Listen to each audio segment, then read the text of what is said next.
What's up guys, hope you're having a good day. I want to kick this video off by saying I'm really sorry for another late upload.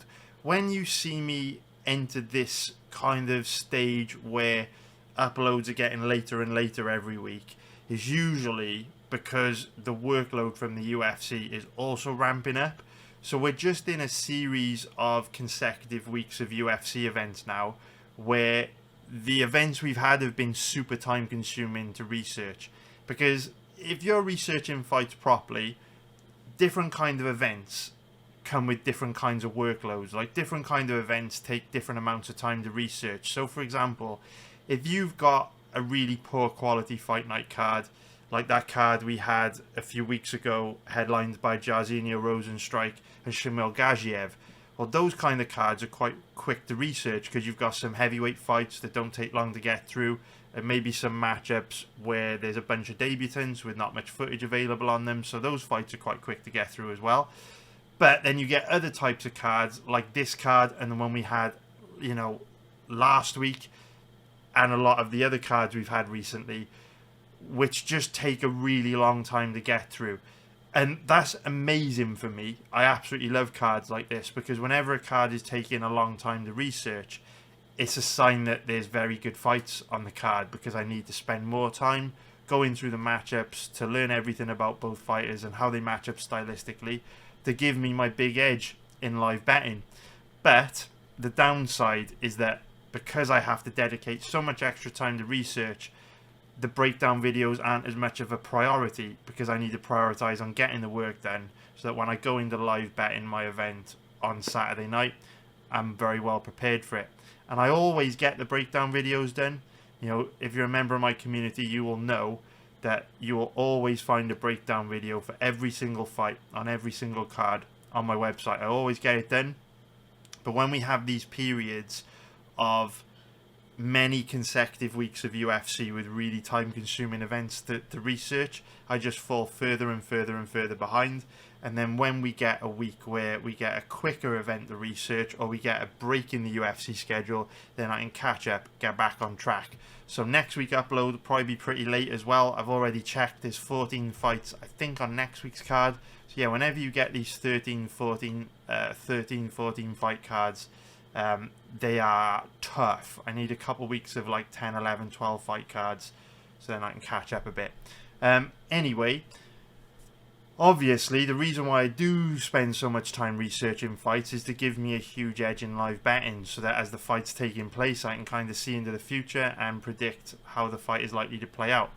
Live betting on the UFC, well, I've always said live betting on the UFC is my bread and butter, but it's becoming much less of my bread and butter in recent times, because obviously have been working hard betting on football over the last couple of years, and now I'm actually earning more money betting on football than the UFC. So UFC is what I started out on. Football is, it's going very, very well. As you can see, this is our profitability chart from this season. We've only had one losing month the whole of this season, which was November. And our results aren't updated for March yet, and we've made 4.5 units in March. So when I update this profitability chart in a couple of days, our profit chart is going to be up here somewhere. So I do say UFC live betting is my bread and butter. It was for the longest time. As you can see, we make a profit almost every month on it. But I'm making more money on UFC on football these days, just because the max bet limits are higher, and I can bet big money on exchanges, betting brokerages, without having to worry about having my account closed or restricted, which is a bit of a problem when you bet on the UFC, because the sport is much smaller than football, so lower max bet limits. So we're kicking off a new month for April. If you're interested in checking out my football betting tips for April, we've got, April's the best month of the year for betting on football. So we've got this page on my website with loads of information about football betting and what I do and why you might like it. So I'll leave a link to that in the description below. And also, if you want a free trial for my live betting service for the UFC, all you need to do is send me an email. Leave my email address in the description below. I'll give you a 1 month's free trial, and this will enable you to bet with me for UFC 300 for free. Now, obviously, the more people that try to bet the same thing at the same time in live betting, the faster the odds decline and become suspended. So I do have a limit to the number of people who I can have in my live betting group every week. We do have some spaces available. The member cap will be full soon, but right now, while I'm giving out the free trials, the people see if they like it or not, if they want to join us. There are some spaces available. So if you email me, I'll give out the trials first come first serve, and then if you don't get a trial on this occasion because it's full, I'll email you the next time a trial comes up. So get in, man. UFC 300's coming soon. You can tail my UFC live bets for absolutely free for the whole of April and tomorrow night. So it's a pretty good deal. And then obviously if you like it, you can sign up. If you don't, then you can just go tell everyone on the internet I absolutely suck and all that kind of stuff. So there you go. Check it out. Think you'll like it. So yeah, anyway, it is now time for us to dive into this fight card, which is a very good fight card, another fight card, and another reason why I'm so late with these uploads lately is because of how damn amazing this card is and how damn amazing all the cards we've had recently are. So now let's break down the main event of this card, which is going to be Fiorot Blanchfield against Manon Fiorot. It is such an interesting fight. Like so many fights on this card, this is a great one. So let's take a look at the odds. So right now we can see that Fiorot Blanchfield is a pretty big favourite at average odds of around 1.52, which is going to be minus, whoops, definitely not those odds, otherwise I would bet my fucking house on Blanchfield at those odds. 1.52, which is minus 192 for an implied probability of 66%. We take a look at the odds on Fiorot. She is around an average of 2.55, which is going to be plus 155 for an implied probability of 39%. So Blanchfield is 24 years old, 5'4" with a 68-inch reach, and Fiorot, 34 years old, 5'7" with a 66-inch reach. So both girls are, in fact, there are some pretty notable X factors on this one, right? Because on paper, they're roughly about the same size. Blanchfield's got a slightly longer reach. Fiorot is a couple of inches taller. But the way I feel about how these two match up in terms of size is, I do think size very much favours Fiorot in this matchup. Because even though Blanchfield has the 2-inch reach advantage, she doesn't really know how to use it. That's not going to benefit her very much at all. So even though Fiorot's got the shorter reach, Fiorot does a really good job of fighting long. And so with her slight height advantage and her style of striking, I do think the size, the physicality, the athleticism of Fiorot could cause Blanchfield some pretty big problems, especially early on. So even though on paper it doesn't look like there's much of a size difference between these two, I do see Fiorot as the bigger, stronger, more physically imposing, more athletic fighter. And we'll talk about how that'll impact the striking and grappling, or potentially impact the striking and grappling as we move through this breakdown video. So even though on paper there's not a big difference, I think size favours Fiorot here, just in terms of body type and physicality. But we've got a big age gap as well. So Blanchfield, 10 years younger than Manon Fiorot, and we know statistically the younger fighter wins around 70% of the time when there's a 10-year age gap in a fight. So that's a huge statistic that benefits Blanchfield. And if we take a look at her odds, we can see that her odds carry an implied probability of just 66%. So if you were to just blind bet that statistic over the long term, blind bet on the younger fighter, anytime there's a 10-year age gap in a fight, you know you'd win 70% of those bets over the long term. So if you were to bet Blanchfield blind this weekend, if that was your style of betting, then you've got a 4% edge over the bookie. Now, is that a smart thing to do? It's debatable. I wouldn't fault anyone that takes that approach to betting. But personally, I like to look at the stylistic matchup between the two and really consider the deal I'm getting, the risk to reward ratio I'm getting before pulling the trigger on either fighter. What I will say is that while it is difficult for me to justify a bet on Blanchfield in this odds range, I think she's a pretty steep favourite.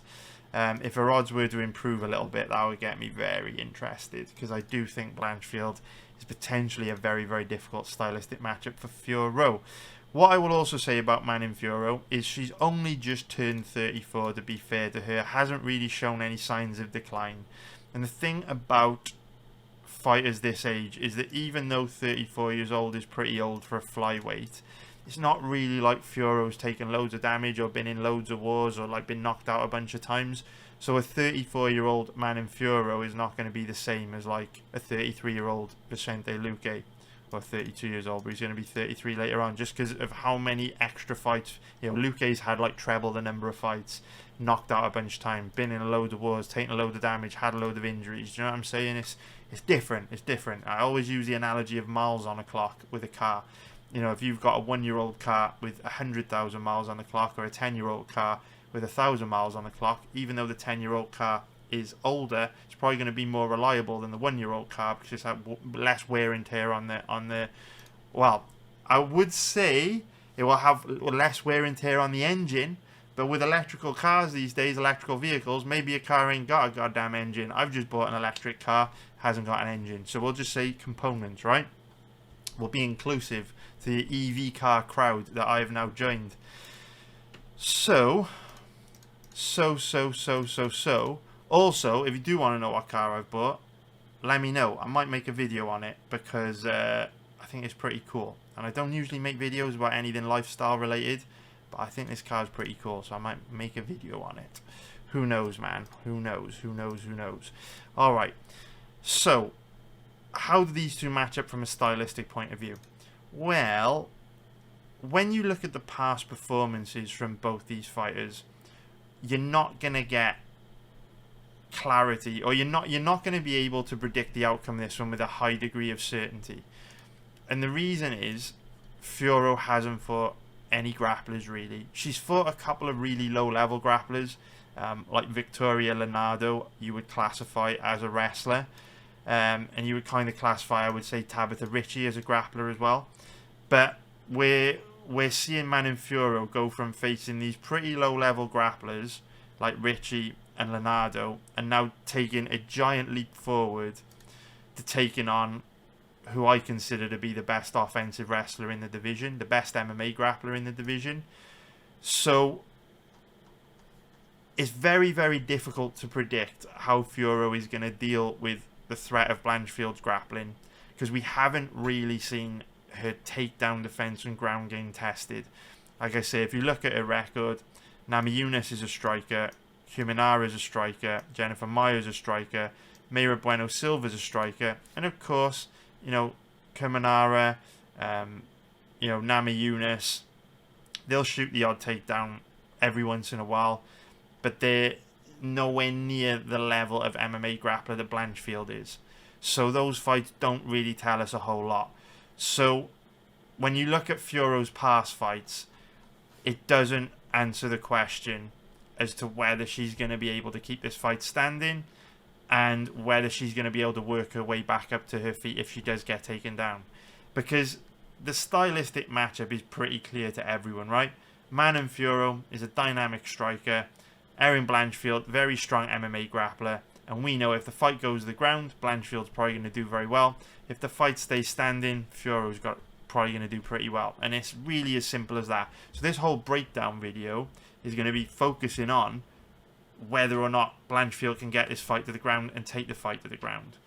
So when we're in situations where we're trying to assess whether a fighter like Fiorot can keep a fight standing, but we don't have footage on her takedown defense, all we can really do is draw from our experience and look at strong trends within betting on mixed martial arts to give us most likely outcomes. And so when we do that, we're going to be able to, with a pretty good degree of certainty, predict the most likely outcome. But because we don't have absolute proof due to a lack of footage, we are going to have to speculate and gamble a little bit if we want to bet on those trends and the most likely outcomes. But if you were to come to me and you would say, Chris, you've been making money betting on the UFC for 15 years based on everything that you've seen, all the trends you've learned, everything that you've observed, the thousands of hours of work you've put in, Do you think Manon Fiorot is going to be able to stop Erin Blanchfield's offensive wrestling? I would say no. I don't think she will. And so that's why my lean is firmly with Erin Blanchfield this weekend. And the reason why I don't think Fiorot is going to be able to stop the offensive wrestling of Blanchfield is because Fiorot doesn't really have the kind of striking that is going to be able to put Erin Blanchfield into a defensive shell and deter her from wrestling. Fiorot is a really, really good striker, but she's not a particularly dangerous striker. Yes, she's inflicted a lot of damage on her opponents, such as Mayra Bueno Silva and Rose Namajunas, but Fiorot's damage that she inflicts on her opponents is death by 1,000 cuts. It's 1,000 jabs, 1,000 range-finding kicks. It's not sitting down hard on your shots, catching your opponent with a big shot, potentially knocking them down, potentially knocking them out, or hurting them really bad to the extent that they go into a defensive shell. Fiorot's style of striking is to stay really light on her feet and just chip away at you with range-finding strikes. And she's very accurate. She's a very good striker. She's got good footwork and good movement. So all those range-finding strikes add up to inflict a lot of damage. But they don't deter you from coming forward, because if you come forward to attack Fiorot, it's not like you have to worry about coming forward against someone like a fucking Justin Gaethje who can land a nuclear warhead on your chin, or a Dustin Poirier who can land a nuclear warhead on your chin and put you away. So, you know, when we research fights recently like Benoit Saint-Denis versus Dustin Poirier, we know that when Saint-Denis comes forward with his MMA grappling, there's a lot of danger for him, because Poirier only needs to land one clean hard shot and he can put Saint-Denis away, and that's exactly what happened. But with someone like Fiorot, she doesn't really have that power, that counter-striking ability. So even though Blanchfield will take damage and she will eat shots coming forward, she's got way more room for error, and she can come forward, close the distance, grab a hold of Fiorot without too much risk of, you know, getting knocked out or eating a really, really big shot that's going to hurt her very badly. Fiorot isn't that kind of striker. And so what makes this fight very difficult for Fiorot, based on long-term trends and most likely outcomes, is that Erin Blanchfield is the Merab Dvalishvili of the women's flyweight division. And I say that as the biggest compliment ever. Now, Dvalishvili has a lot of weaknesses and a lot of issues, and so does Blanchfield, which we'll talk about. But Blanchfield's style of fighting is extremely difficult to deal with, because she can keep coming for 25 minutes. And there's very, very, very few fighters that can keep up with that pace that she's going to set. And so this is one of those matchups where Fiorot is going from, you know, facing these really low-level grapplers where she can use her athleticism to neutralise the threat of their grappling, and these strikers that she's a better striker than, to all of a sudden going up against someone like Blanchfield that can spam takedowns for 25 minutes non-stop and make her work harder than ever before to stuff takedowns and keep fights standing, and just basically stick to her like glue, which will make it really hard for Fiorot to keep the fight out in the middle of the octagon, where she can use that kind of point fighting, high volume style to chip away at Blanchfield.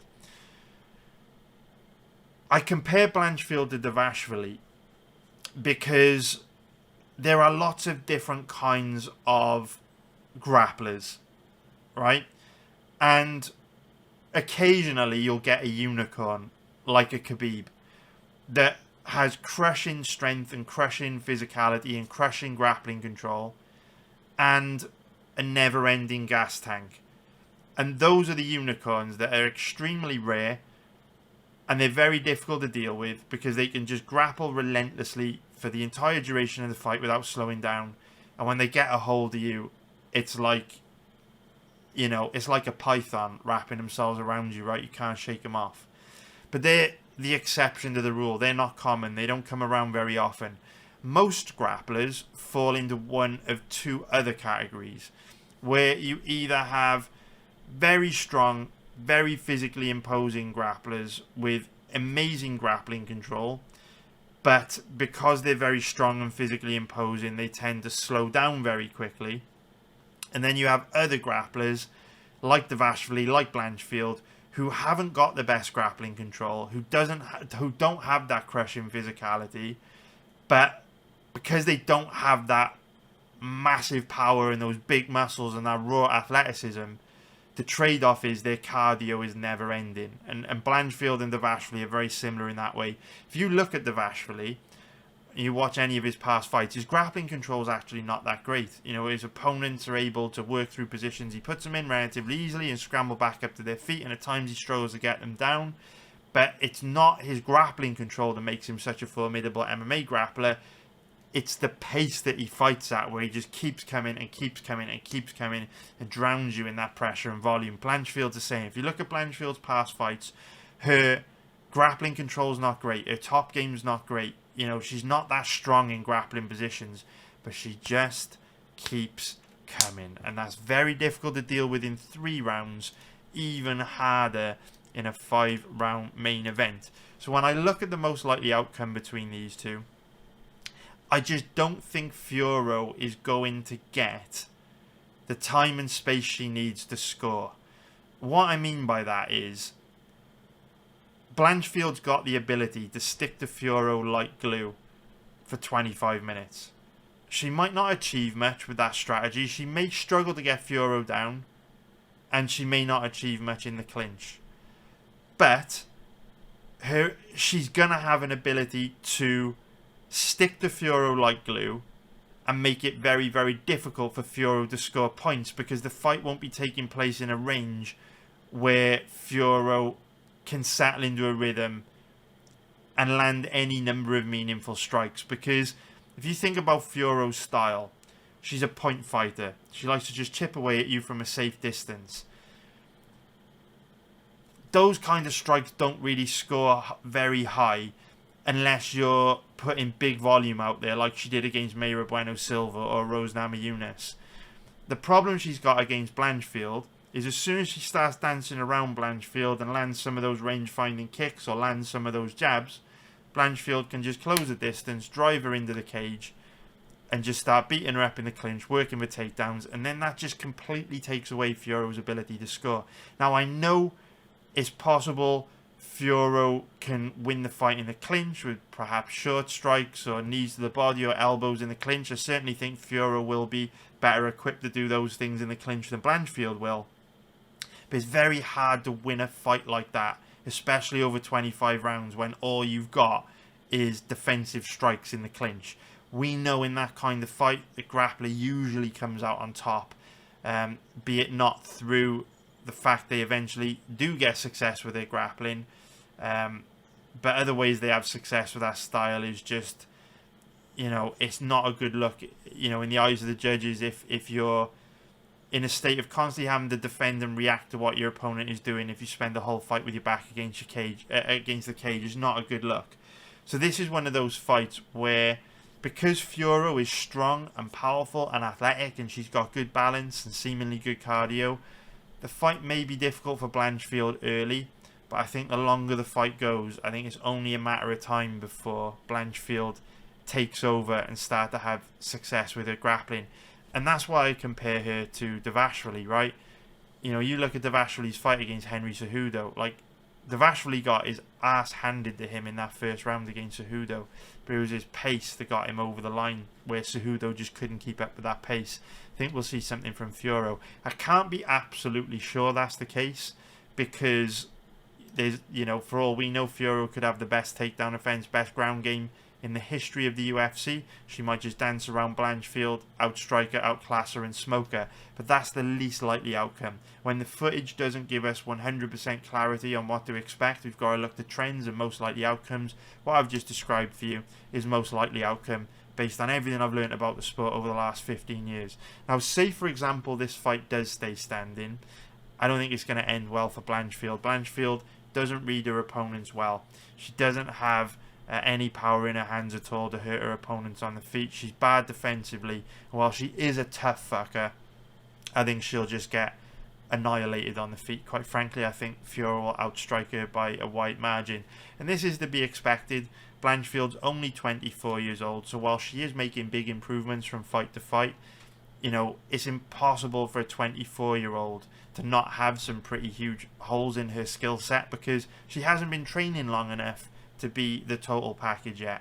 So she's got an amazing base to work from with how good her MMA grappling is, and her striking will come in time, but 24 years old, it's just too young for her to have that really high level, well-rounded skill set. She needs more time. She'll get there. She'll be a world champion one day, I've got no doubt. I think Blanchfield's absolutely brilliant. She's crazy good for 24 years old, but she's going to be in a lot of trouble if this fight stays standing. Make no mistake about that. You can pretty much take that one to the bank.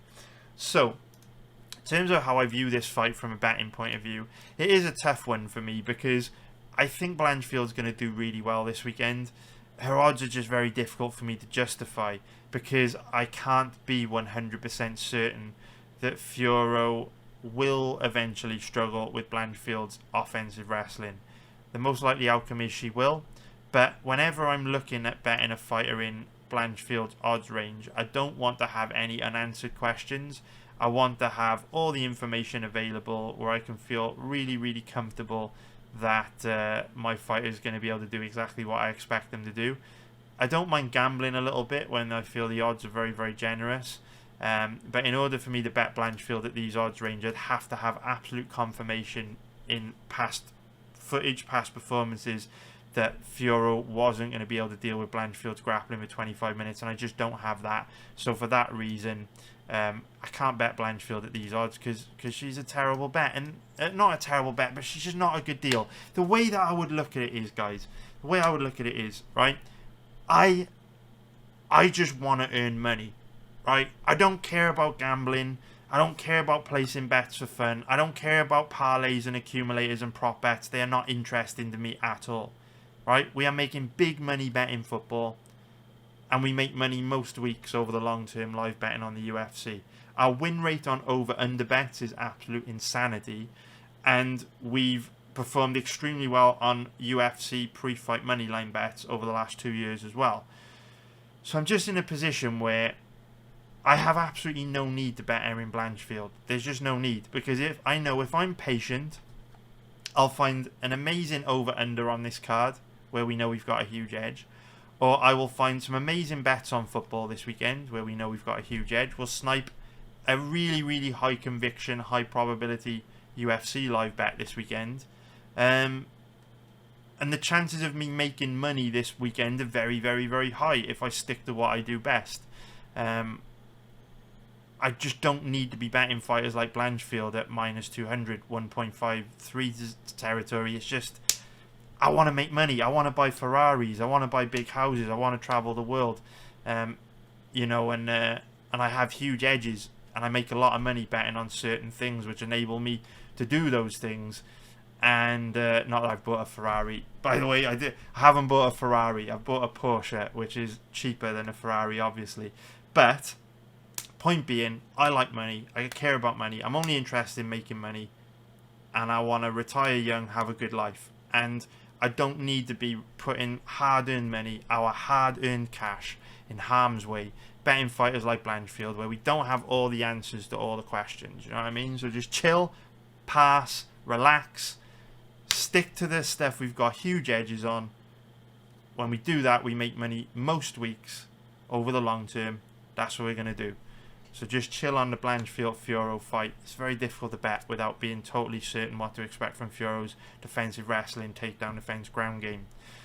So now let's take a look at the over-unders. So very likely the fight goes to a decision. You can see that even though Blanchfield has a good amount of finishes on her record, you'd expect Fiorot to do a better job of hanging in there with Blanchfield than JJ Aldrich, Molly McCann, Jessica Andrade. Although, to be fair, we don't know. For all we know, Fiorot could be terrible on the ground.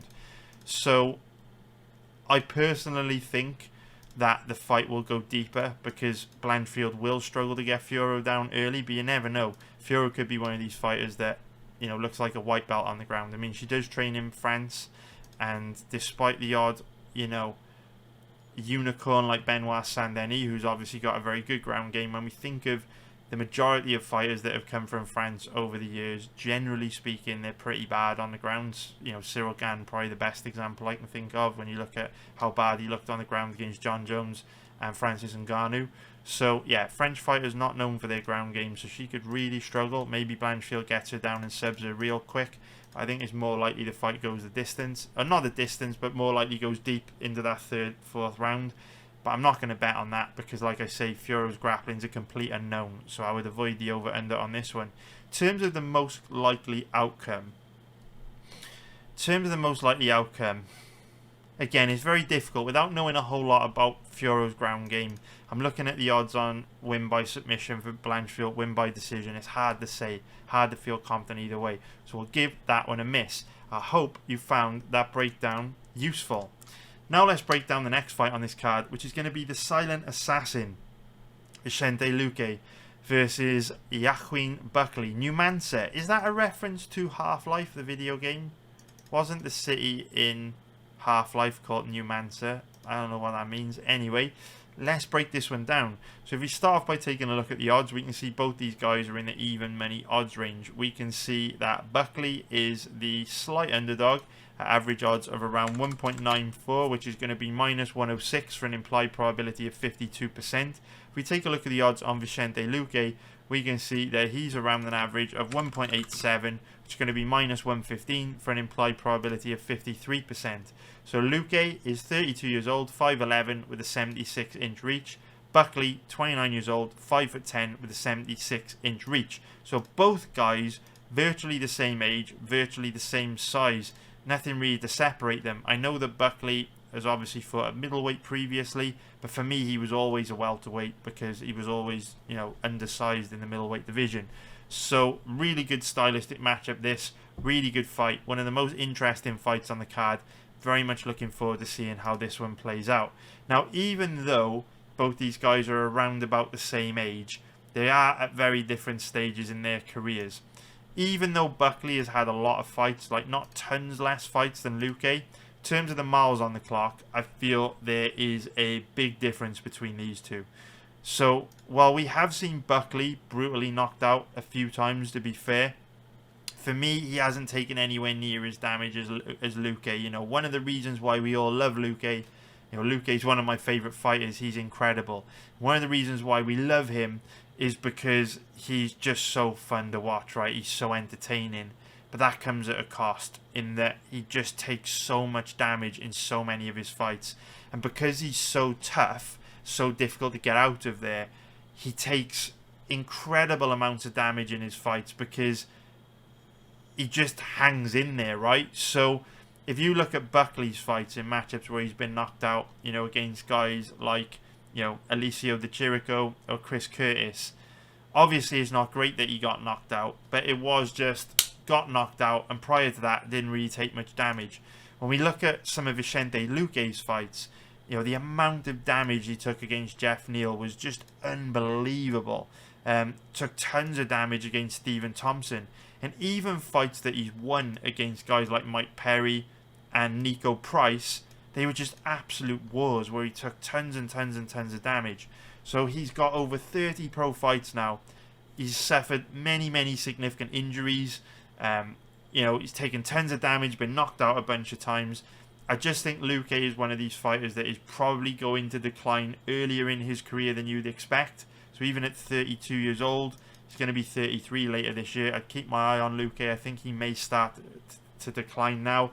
And yeah, I just think this guy is probably going to be one of those guys whose chin, unfortunately, probably goes a little bit earlier in his career than it should. You know, just because of all the wars he's been in, you know, for our entertainment. So I do feel pretty bad about that. But yeah, both these guys are very different stages in their career. On paper, it doesn't look like much of a big deal. Around the same age, not a massive difference in the number of fights they've had. But Luque's got way more miles on the clock for me. And that is notable. That's something to think about. Because Luque is one of these guys that is tough as nails. He doesn't like to take a backward step, and he will bet on his chin against yours. He will keep coming forward. He will bite down on his mouthpiece in exchange. And obviously we know Buckley is a very, very dangerous striker. But we also know Buckley can be KO'd as well. He's been KO'd multiple times in the UFC. Kevin Holland, De Chirico, Curtis, and we know Luque is an absolute savage. He's very dangerous. One of the reasons why we love watching him is because of how dangerous he is on the feet. True legit knockout power in every limb on his body. He's mean, he's nasty, he's aggressive, and it's a great stylistic matchup. So how do they match up stylistically? Well, if it stays on the feet, it's a very interesting dynamic. Because, in fact, we'll talk about striking in a minute, because I think it's going to be a stand-up fight. So we can cover grappling very, very quickly. So, how do these two match up when it comes to grappling? So, what's interesting about both Luque and Buckley is that for the biggest chunk of their careers, they were just strikers, and they would never really try to take their opponents down. But after Luque had some health issues against Jeff Neal and suffered significant damage in that fight, where he thought he might have actually had to retire because he couldn't be medically cleared to fight after some of the issues he faced against Jeff Neal, we actually seen him use a relatively grappling heavy game plan against Rafael dos Anjos, which is nothing we'd never really seen him do before. Yes, he has the odd submission win against guys like Tyron Woodley, Michael Chiesa, but those submission wins tend to have come off the back of his striking, where fights have just kind of gone to the ground because these guys have struggled to keep up with what Luque is trying to do to them on the feet. But the RDA fight was really the first time we'd seen Luque use a lot of grappling in his fights, which is a potential sign that he is starting to learn that his style of fighting is unsustainable. He can't afford to take as much damage as he's been taking. He can't afford to get into the kind of wars he's been getting into. And therefore, he may start to fight a little safer in the future. Obviously, a great example of this was Luque's countryman, Glover Teixeira, where if you look at Glover's career, you know, his style was kind of similar to Luque's in many ways. I mean, Glover liked to fight in the clinch a lot more than Luque does, but for the most part, there's not a massive difference between their styles, where both Luque and Glover would like to take control of the centre of the octagon, put you on the back foot, and just apply constant pressure, march you down, and force you to stand and box with them. It's pretty much what Glover built a career off. It's pretty much what Luque's built a career off. But obviously, that pressure fighting style, that brawling style, that heavy boxing style does require you to put yourself in the firing line and take a lot of damage. And so, we saw Glover get to the stage in his career around about, his mid to late 30s where that chin started to go, and then he had to evolve and adapt because he realised he didn't have the chin to apply that constant pressure that he'd built a career off. And now, in recent years, we've seen Glover implement far more grappling heavy game plans. It's possible we could see a similar evolution in Luque's overall fighting style. He's a high-level Brazilian Jiu-Jitsu black belt. He's got good offensive wrestling. Luque's one of these strange MMA grapplers that actually has bad defensive wrestling. Like, his takedown offense is pretty bad and he's weak off his back. But offensively, MMA grappling is very good. And of course, he's young enough and training at a good enough gym to develop that defensive aspect of his grappling. I just think Luque is one of these guys that, because his grappling base is Brazilian Jiu-Jitsu, because like a lot of BJJ guys, he's just not that concerned about being taken down. He's very confident in his submission game and his ability off his back. But of course, unfortunately, we know that's a flawed way of thinking for modern day mixed martial arts, because we've got time limits, and 9 times out of 10, if you're on your back in an MMA fight, you're losing that round.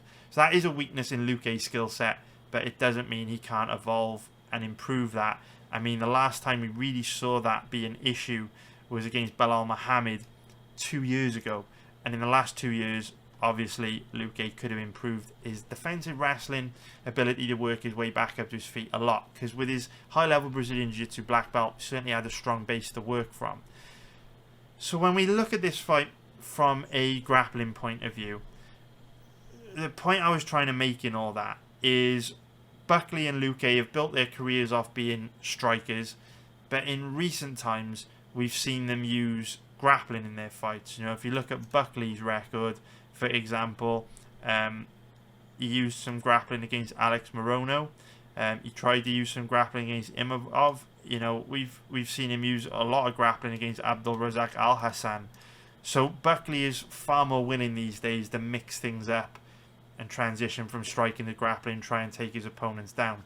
That's interesting to me because Buckley is a very fast, strong, athletic guy. good takedown entries, reasonably good cardio. We've seen him gas in the odd fight here and there, but for the most part, Buckley's gas tank's pretty good.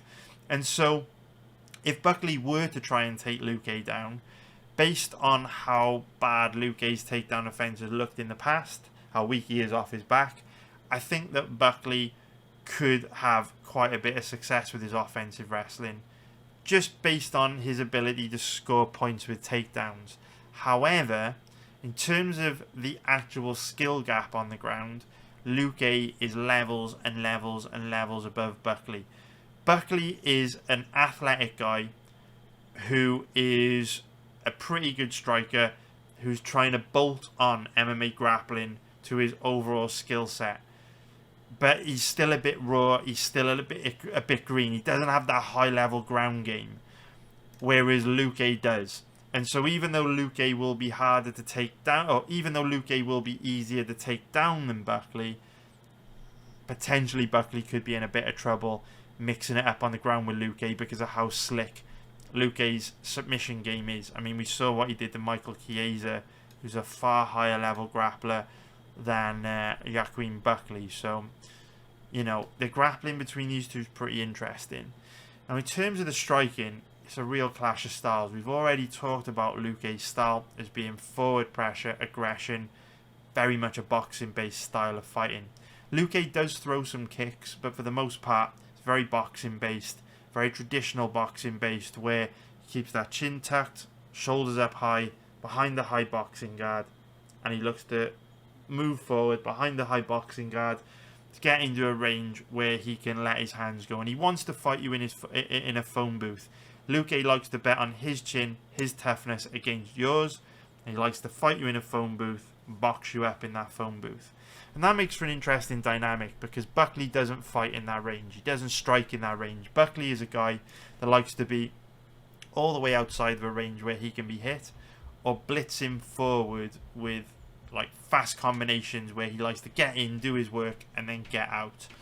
So you've got a real clash of styles here where Luque is probably going to be taking control center of the octagon and stalking Buckley around the octagon, and you can see Buckley bouncing around on the outside, springing forward every once in a while to try and score with blitzing combinations. Now, how does that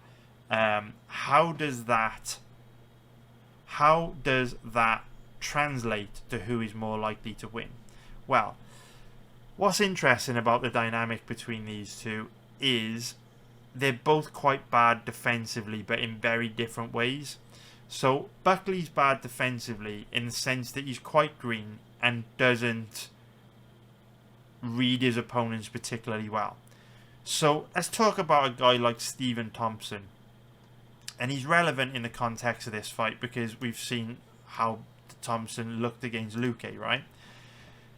The reason why I use Thompson as an example is because Thompson is kind of got a similar style to Buckley. Now, before you race the Discord to call me a clueless idiot or jump to the comments to say, what are you talking about? Thompson's style's nothing like Buckley's. Just hear me out for a second. If we think in principle what Stephen Thompson's style is, he likes to be all the way outside the range where he can be hit, and then he likes to blitz forward, land combinations, and get back out before you can land on him. That's essentially what Thompson is doing. Similar to Michael Venom Page, although obviously with MVP Stephen Thompson, they obviously look to counter you as well when you come forward, which isn't something that's really a part of Buckley's skill set.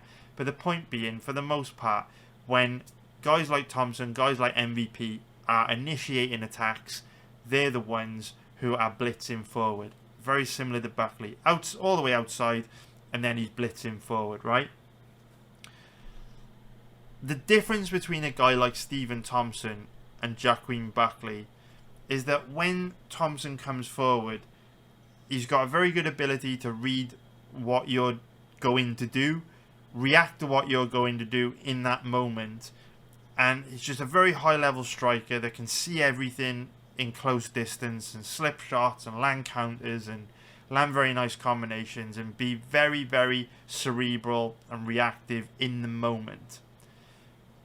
Someone like Buckley is very, very different because he can't read you like Thompson can, and so he can't react in the pocket like Thompson can.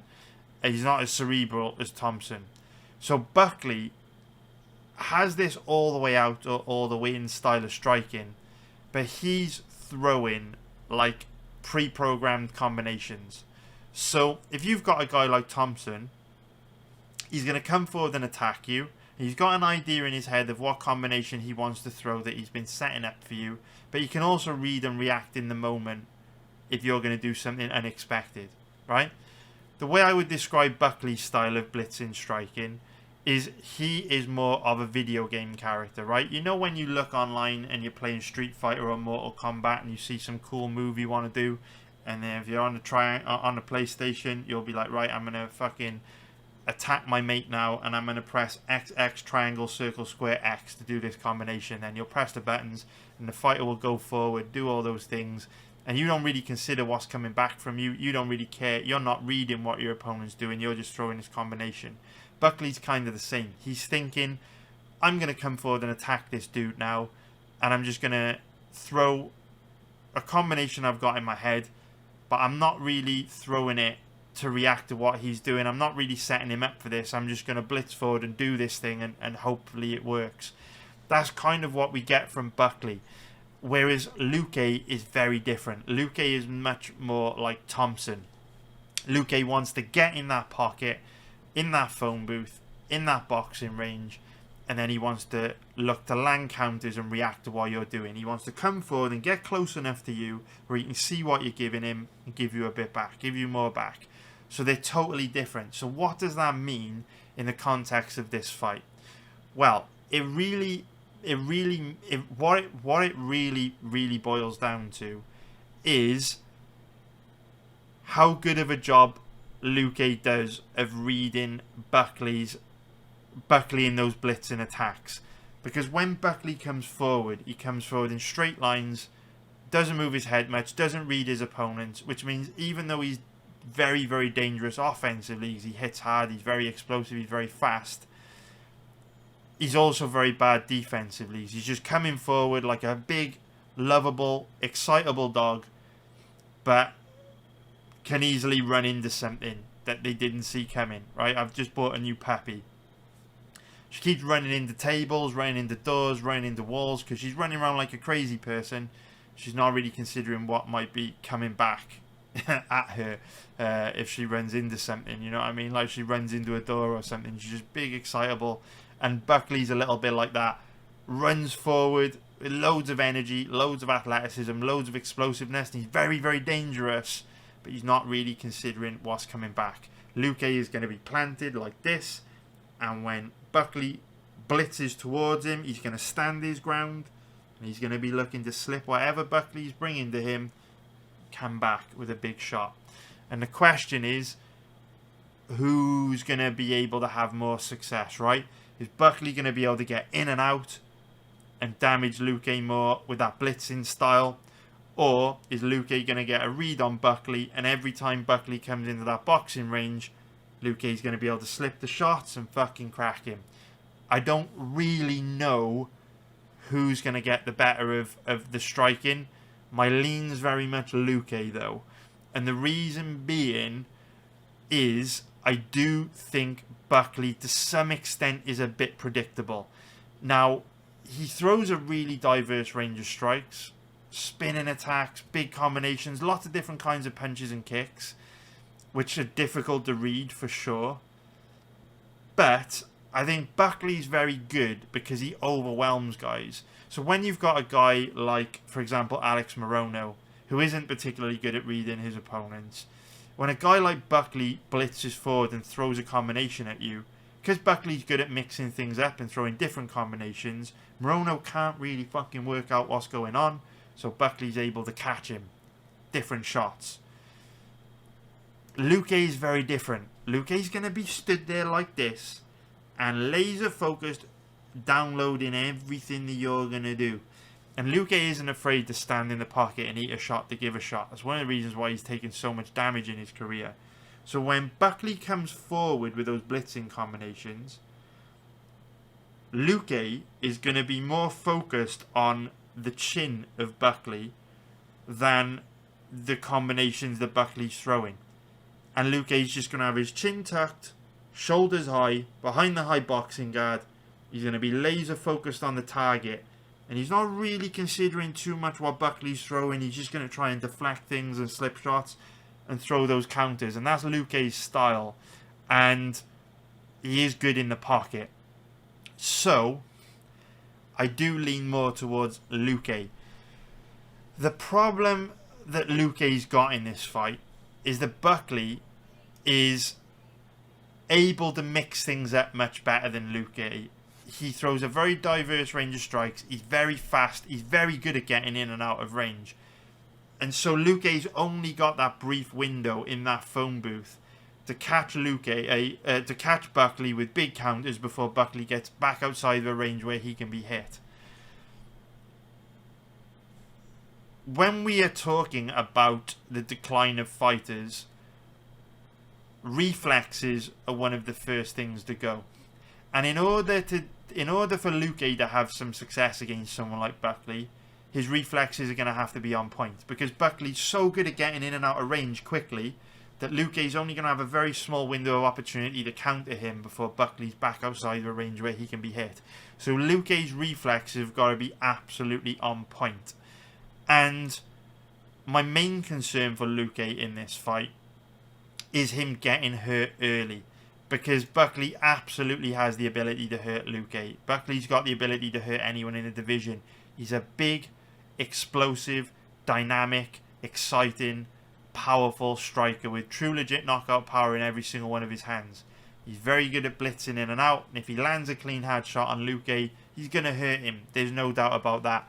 And Luque isn't the best offensively, right? We've literally described his style of striking, where he stands in front of you and he is a stationary target there to be hit.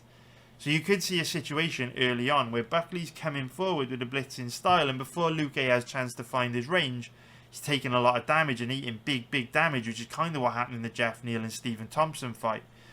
So what you could see is a situation where Luque takes so much damage before he starts to get a read on Buckley that he very much goes into a defensive shell like he did in the Thompson and Jeff Neal fights, and then that's just going to enable Buckley to style on him.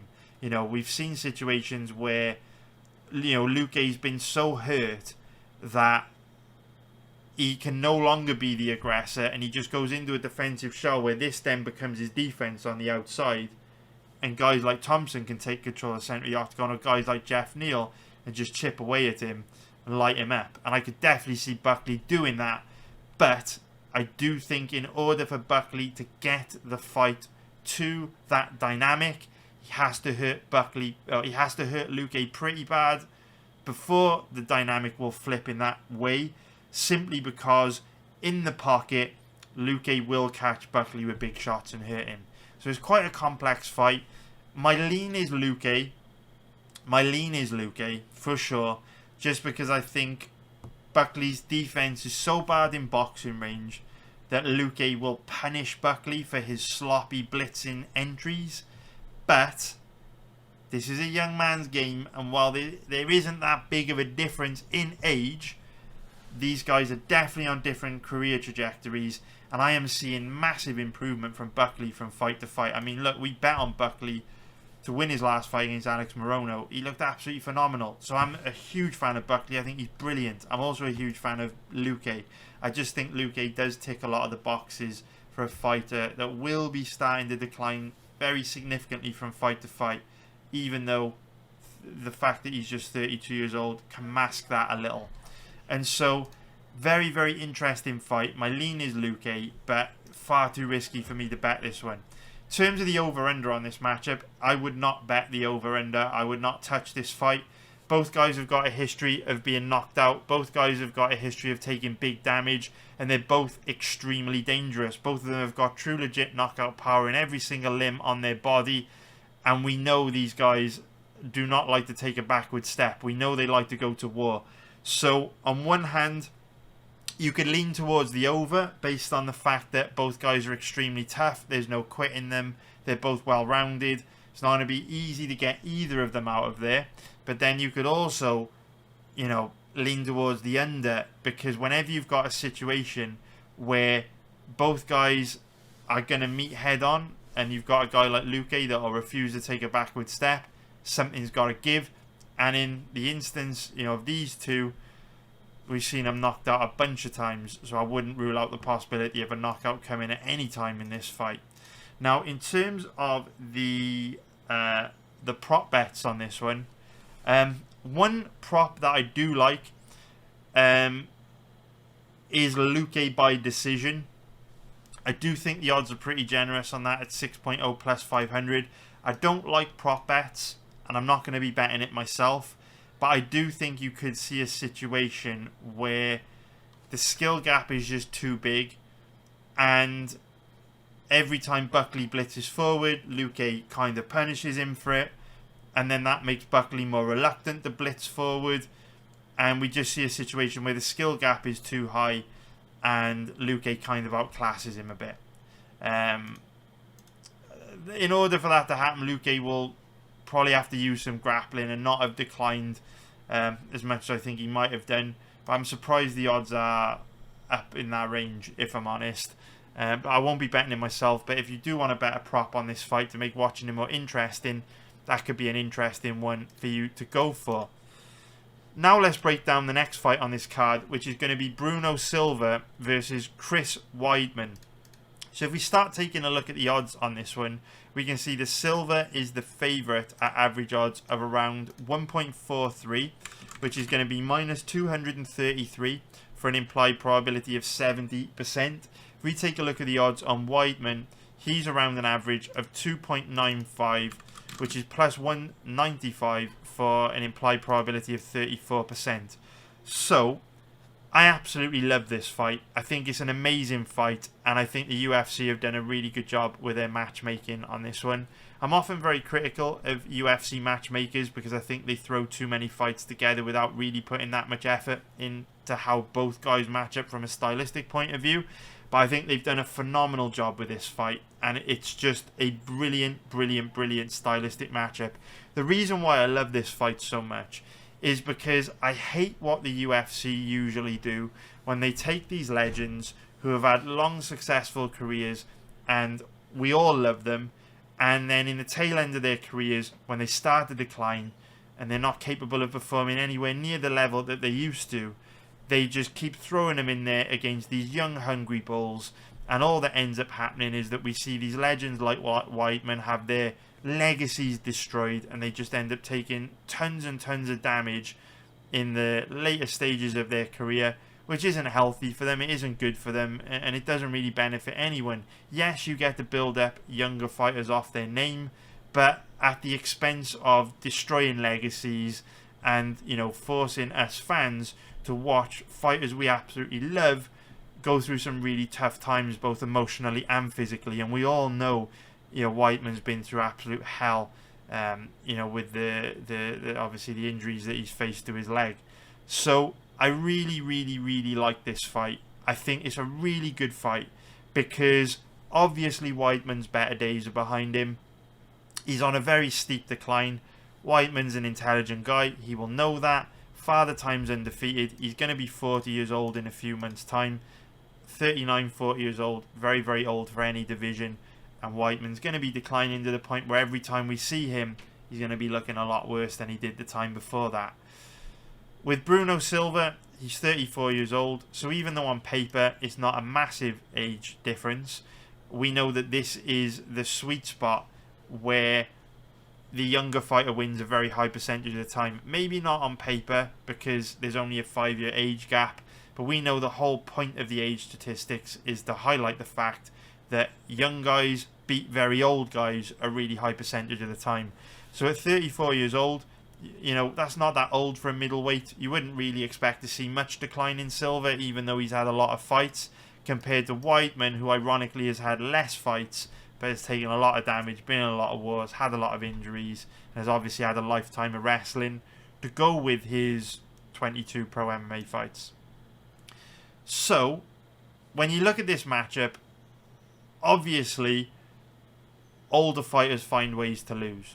And it's very rare in the UFC that you'll see a guy at Weidman's stage in his career, almost 40 years old, beat someone who's 34 years old. It just isn't that That isn't that common. But one of the big reasons, in my opinion, why it's not that common is because the UFC don't usually give guys like Weidman or guys in Weidman's position, particularly nice matchmaking. They usually make them face young, hungry bulls that are reasonably good everywhere. That isn't the case here, and that's why I really like this fight. I think it's brilliant matchmaking because Chris Weidman is obviously a very high-level MMA grappler, former NCAA Division I level wrestler, and while he obviously can't grapple like he could in the past, at this stage in Weidman's career, it's pretty much all he can do, right? Because he can't take a shot like he used to. His striking was never the best. Doesn't really have much power in his hands. He's not the best defensively. He looked a bit of a sitting duck on the feet against Brad Tavares. So this is one of those fights where Weidman's only path to victory against anyone in the UFC these days is going to be with a grappling heavy game plan. And if he can't use a grappling heavy game plan to get his hand raised, he's not outstriking any middleweight in the division. That's just the way it is at 40 years old. So what I love about this fight is they've given Weidman one of the very few guys in the middleweight division that has absolutely no takedown defense and no ground game. Silva's ground game is a joke. Like, it's an absolute joke. Like, he looks like he's never taken a jiu-jitsu class in his life. So this is one of those fights which is very winnable for Weidman. It's a classic striker versus grappler matchup where if it stays standing, Weidman is very likely going to get brutally knocked out. But if the fight goes to the ground, Weidman is going to toy like Silva like he's a teenage boy. And he's going to dominate him. And Silva won't have anything for Weidman on the ground. His ground game is absolutely pathetic. The only question is whether Weidman can get Silva to the ground. And now, the thing about that is, Silva's takedown defense is bad. It's very bad. But with Weidman being 40 years old, obviously having a lot of knee injuries throughout his career, reconstructive surgery on one of his legs after the nasty injury that he faced against Uriah Hall, he's not as his opponents as he used to. His offensive wrestling is not as good as he used to be. And with Silva being a big, strong, scary, powerful Brazilian, he's quite athletic, so he's not going to be easy to get down. Even though his takedown defense technique isn't very good, he's still a big, old, strong Brazilian. So this is one of those fights where it's just great matchmaking. Both these guys have big advantages in the area that the other is weak. And it's really as simple as that. Weidman's going to get knocked out or he's going to dominate Silva on the ground. And to be honest, the past performances of both guys don't really give us much indication as to which outcome is most likely. Because if you look at Silva's record, for the most part, he's been facing strikers or guys who don't ever really try to take their opponents down. Magomedov, striker. Allen can grapple, but he prefers to strike. Tavares strike. Gerald Meerschaert. I know he used a grappling heavy game plan against Brian Barberena last weekend, but there was a load of striking in this fight. Pereira striker, Jordan Wright striker. You get what I'm saying. These guys like to mix it up a bit, but you guys get what I'm saying. Whereas you look at Weidman's record, and he hasn't really had much of a chance to use his grappling in recent years. The Omari Akhmedov fight was a very long time ago now, coming up to 4 years. He did try to take Brad Tavares down quite a few times. The problem with that fight, engaging Weidman's probability of taking Bruno Silva down, is that Tavares is almost impossible to take down and hold down. So Tavares' takedown defense and ground game is significantly better than Bruno Silva's. So naturally it would be a lot harder for Weidman to get Tavares down. And Tavares looked very, very comfortable on defending the takedowns. So Weidman didn't fully commit to them. So I think he kind of accepted he wasn't going to be able to get Tavares down. And also in that fight, Weidman obviously suffered significant damage to his legs through leg kicks, which also made it more difficult to get his grappling game going. So yeah, the recent fights don't really give us a particularly good indication who's more likely to win. So how would I view this fight from a betting point of view? typically these aren't the fights I like to bet, because no matter who you bet on in this fight, you're taking on a lot of risk. If you bet on Silva, you know that you're betting on a guy at relatively big favourite odds, who, if he ends up on the ground, he's in a lot of trouble because his ground game's absolute trash. So in my opinion, you'd have to be crazy to bet Bruno Silva as a big favourite. There's no way I would touch this guy. His ground game is a joke. Then if we look at Weidman, reasonably big underdog, but ask yourself, how often do you see guys in their late 40s beat guys, in their mid 30s in their prime? Not very often. He's had a lot of injuries. He's going to be retiring any day now. He could just be coming in to retire this weekend, without really training too hard for it. And we also know that he's a sitting duck on the feet. So, if he's not able to get that takedown early and he starts to panic, Bruno Silva's got true legit knockout power. Can easily put Weidman away. So when I'm placing a pre-fight bet, as you know, my philosophy is I want to be betting on fighters that have clear and obvious paths to victory and no major weaknesses in their skill set that their opponent could potentially exploit. That's not the case this weekend with either Silva or Weidman, because if the fight goes to ground, Silva's screwed. If the fight stays standing, Weidman is screwed. And why would I want to put my money in that much danger when I know we've got huge edges on over-under pre-fight bets, huge edges on UFC pre-fight bets for the kind of bets we're patient enough to wait for, massive edges live betting on the UFC, and turning into utterly gigantic edges when it comes to football betting, because we made a profit every single month this season, including this one, where I haven't had time to update my profits yet because the month of March isn't finished yet. But when March is over, our profits are going to be up here somewhere on the chart, because we've made 4.5 units on football in March. So there's just no need for us to fuck about, put our money in danger on fights like this, when we can find much stronger positions to help us get towards those helicopters, those Ferraris, those Lambos, those big houses with pools that we want to be buying one day. But we're moving in the right direction. We're doing big things. We're making money almost every month these days. Over the long term, we know we're absolutely gold.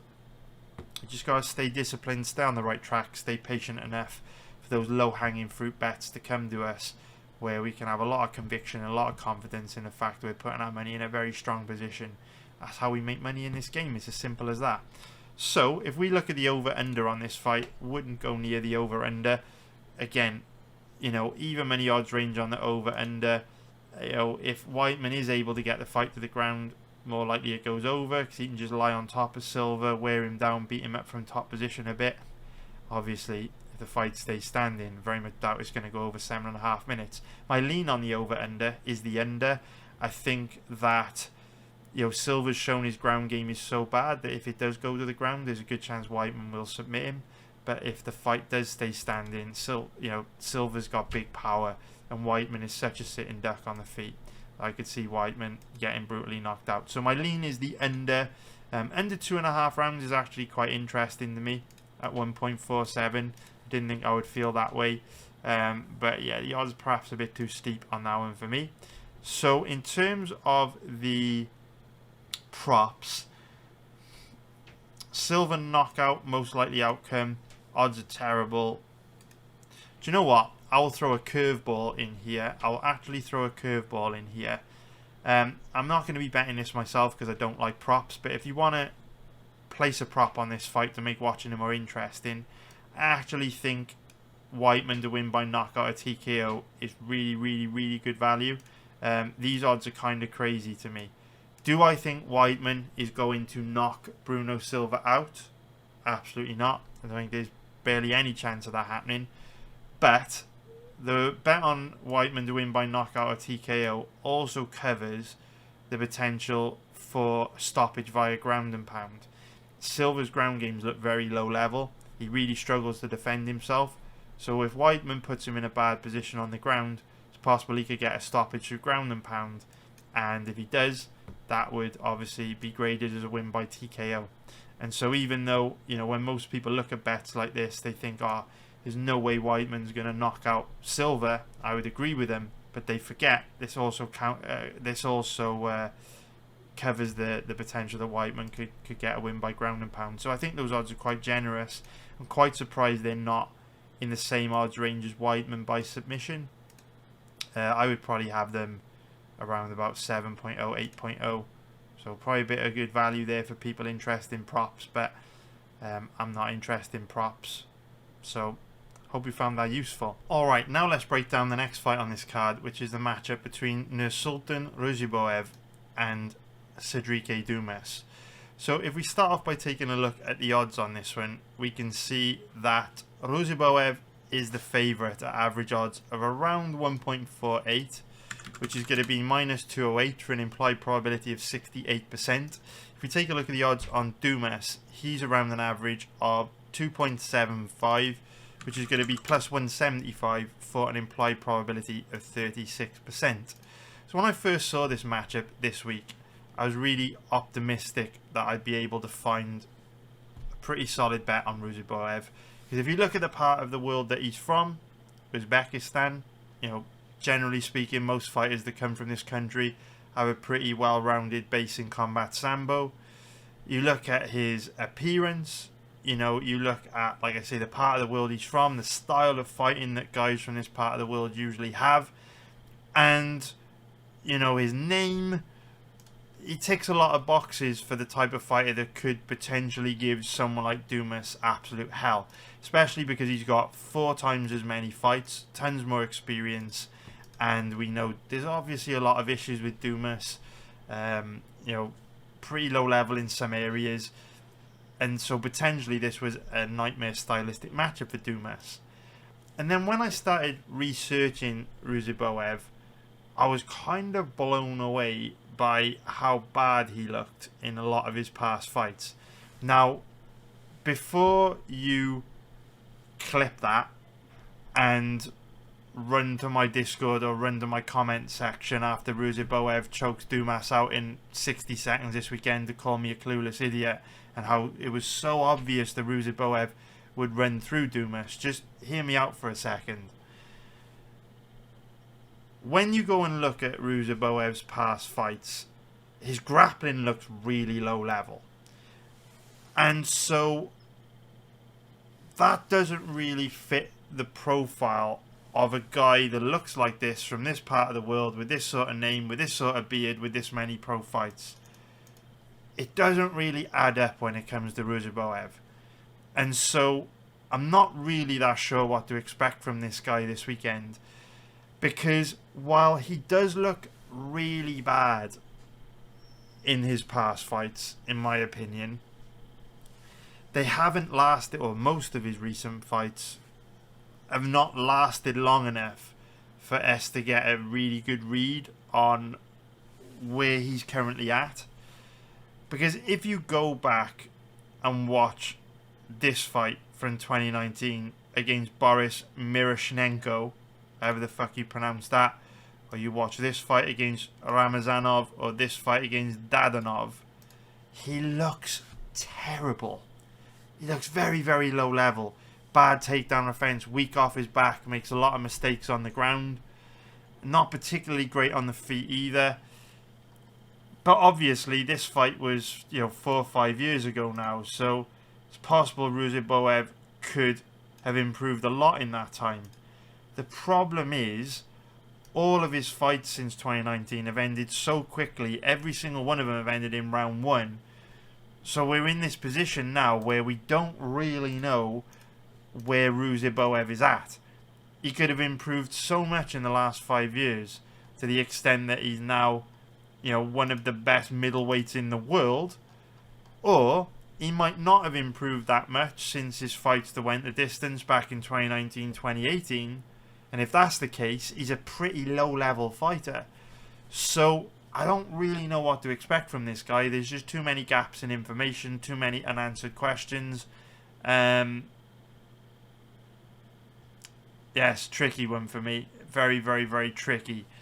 So Cedric Dumas is an interesting one because he's one of these fighters who was overly hyped when he came to the UFC. You know, he had an impressive win on the Contender Series. People fell in love with him. They thought he was amazing.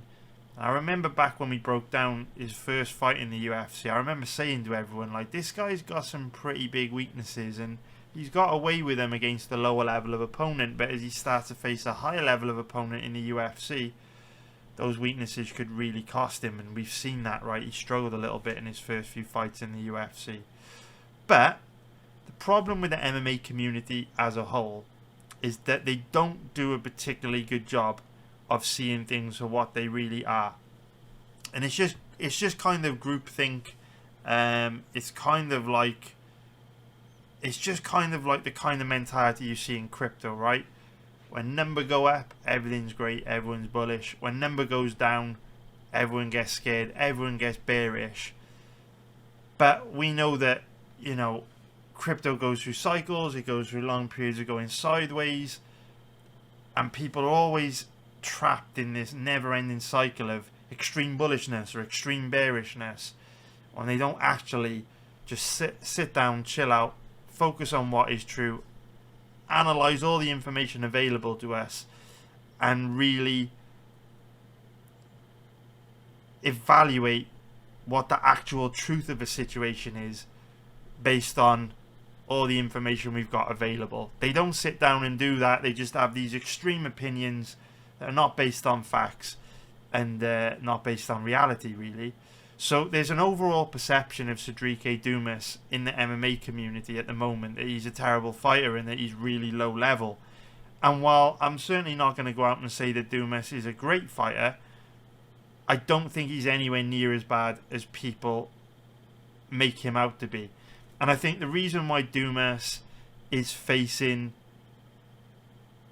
so much criticism from the MMA community at the moment is because he was so hyped going into his UFC debut and then looked so bad relative to people's expectations that they've now kind of made a snap judgment on this guy that he's absolute trash, and it just isn't the case. Dumas is making huge improvements from fight to fight, and while he does have a lot of holes in his game, he's certainly working on them. His pacing is a lot better. His MMA grappling looks a lot better. His striking looks a lot better. You know, Dumas was one of these guys that before he made his debut was just running through everyone that he fought, right? He was facing low-level fighters, and he was just able to rely on his toughness, his athleticism, you know, his power to just kind of overwhelm them, and just picked up a bunch of easy wins against a bunch of low-level opponents. And then as soon as he came to the UFC, started facing more well-rounded guys like Josh Fremd, faced that step up in competition. His athleticism and his power and his physicality wasn't enough anymore. He needed the technique to back it up. He didn't really know how to pace himself because he was so used to running through everyone in just a few minutes.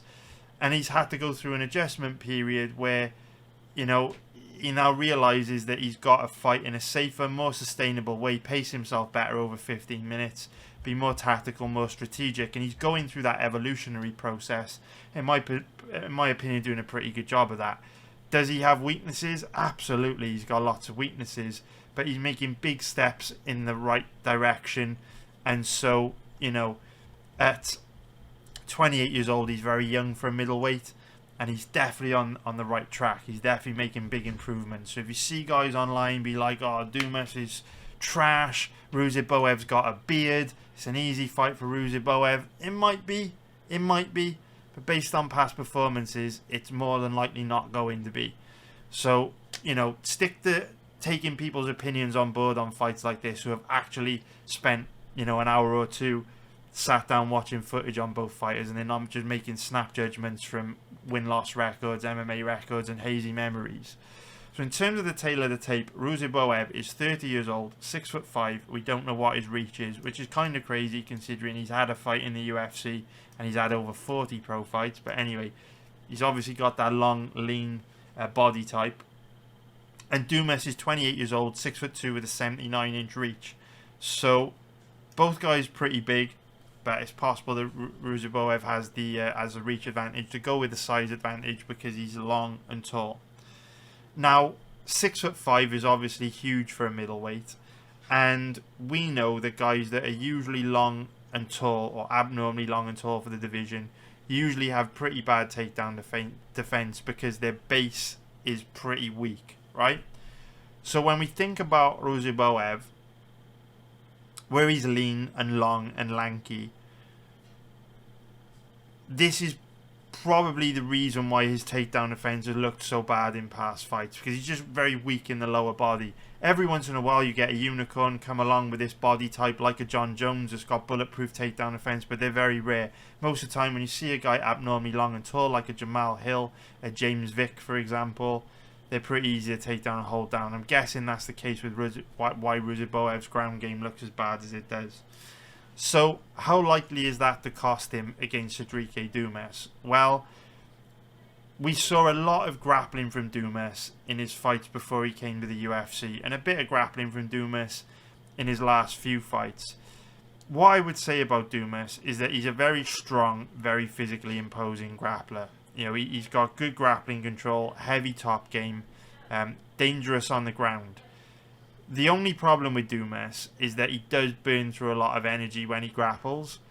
But when you deal in with a guy like Ruziboev, who's looked very weak off his back in his past fights, a guy like Dumas can get takedowns and, you know, rack up a lot of grappling control without having to burn through much energy, because Ruziboev is the kind of guy that will just lie on his back and do absolutely nothing if you take him down, based on past performances, and that might change. He might have improved a lot over the last 5 years. I'm just talking based on footage that we've got available. So if Ruziboev comes out looking like Chimaev 2.0 this weekend, please don't call me a clueless fraud. I can only relay to you what I've seen in past fights, and if you want to verify what I've said, it's quite simple. Just take an hour out your day, go watch all these fights yourself, and you'll see what I'm talking about.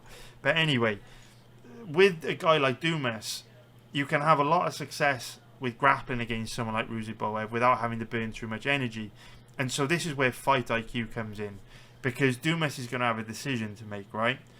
What we saw from Dumas before he came to the UFC is that he would ragdoll the guys to the ground and then overwhelm him with his physicality and grappling control, and keep overwhelming them until he was able to get a stoppage through submission or ground and pound.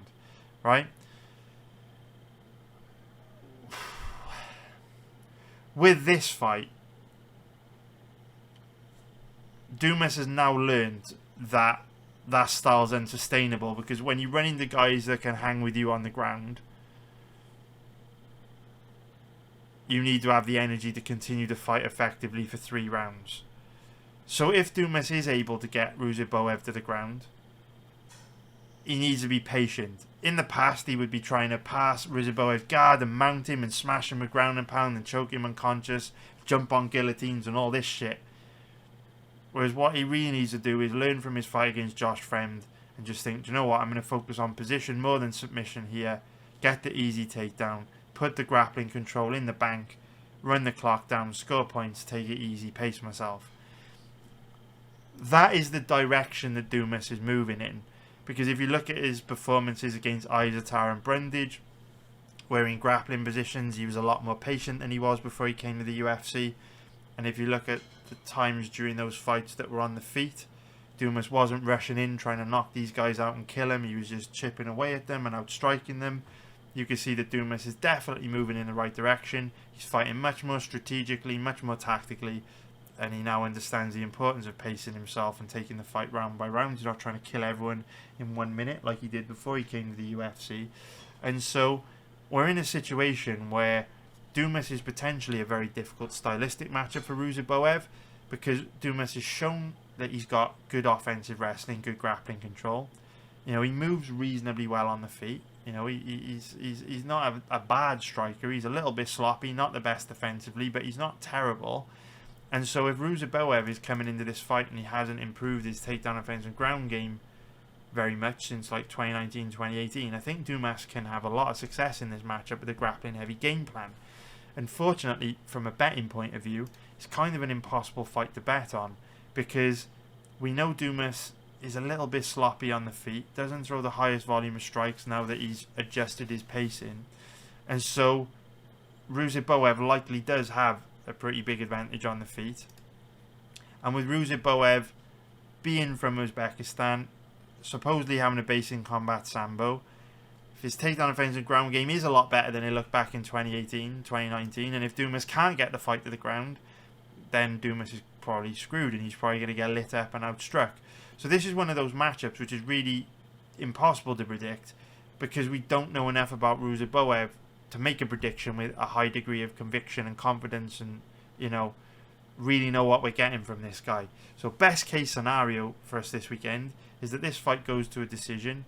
We get to see Ruziboev tested in many different areas. We get to see his cardio tested, his ground game, his striking. And then the next time he fights, we're not going to be in this position of not knowing what to expect from him because all our questions around Ruziboev will be answered. But for now, the only people who are going to bet on this fight are gamblers. And I've got no interest in gambling, putting my hard-earned money in harm's way. We've got hundreds of football matches to bet in April. We're going to have, what, 40, 50 UFC fights to bet in April. There's just no need to be rolling the dice on fights like this. It's just not worth it. Because of the uncertainty over what to expect from Ruziboev, it's also very difficult to pick, you know, a side on the over-under or the prop bets. So just avoid this one, chill, and look to find, you know, look to put your money in stronger positions where you can have a higher degree of certainty, conviction on the outcome of a fight. So, hope you found that useful. Now let's break down the fight between Bill Algeo and Kyle Nelson. So this is one of those matchups where when I sat down to begin my research on Monday morning and I looked through all of the fights taking place on this weekend's card and I was taking a look at the odds, Nelson as an underdog against Bill Algeo was one of the first names that jumped out at me as a potential bet, just based on the fact that he fought Fernando Padilla in his last fight. You know, we know Padilla has a really long reach, he's pretty rangy, pretty good technical striker, good boxing, fights at a high pace. You know, we all saw how good Padilla looked last weekend. So from my perspective, there were quite a lot of similarities between Padilla's style and Algeo's style, in the sense that they're both quite long rangey strikers, and while I know Padilla has a more boxing based style of striking and Algeo has a more sport karate, you know, style of striking, I just felt that with how well Nelson did against Padilla, he could potentially be quite well positioned to cause Algeo problems as well, because in my mind I was thinking Algeo isn't as good defensively as Padilla. He's quite reckless. He doesn't do a particularly good job of reading his opponents. So while Algeo is probably a more trickier fighter to read because he throws a much more diverse range of strikes than Padilla, who's for the most part a boxer, I just felt that there were clues within that fight between Nelson and Padilla which could, you know, potentially make Nelson an interesting bet here. Unfortunately, after researching the fight, I actually think this is a very, very bad stylistic matchup for Nelson.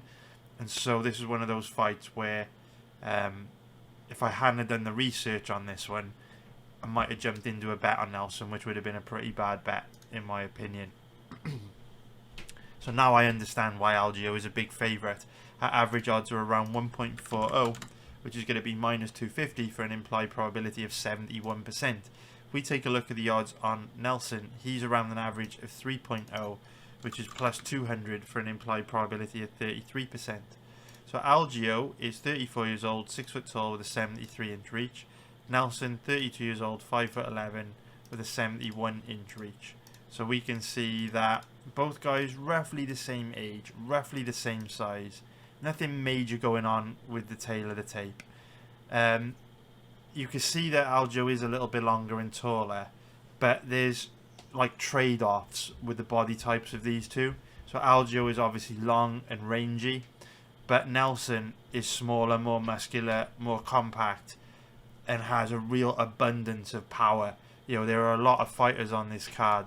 You know, we're talking specifically about Manon Fiorot, is not really having much power in her hands. With her, it's death by 1,000 cuts, his volume.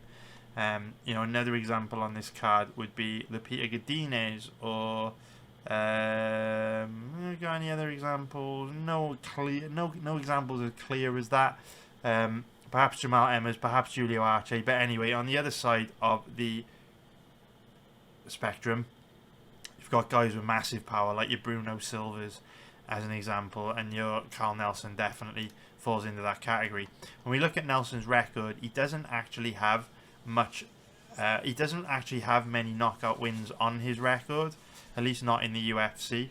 But when you actually look at his style of fighting, you can see from the reaction of his opponents when he lands clean and hard that he does have major power, and also the body language of his opponents is very telling. When they exchange with him, you can see after that they're very reluctant to get into further exchanges because they can really feel he's got that abundance of power. And I actually think Nelson's a little bit unlucky not to have more knockouts on his record, because he's a dangerous striker, and he's really evolved into that.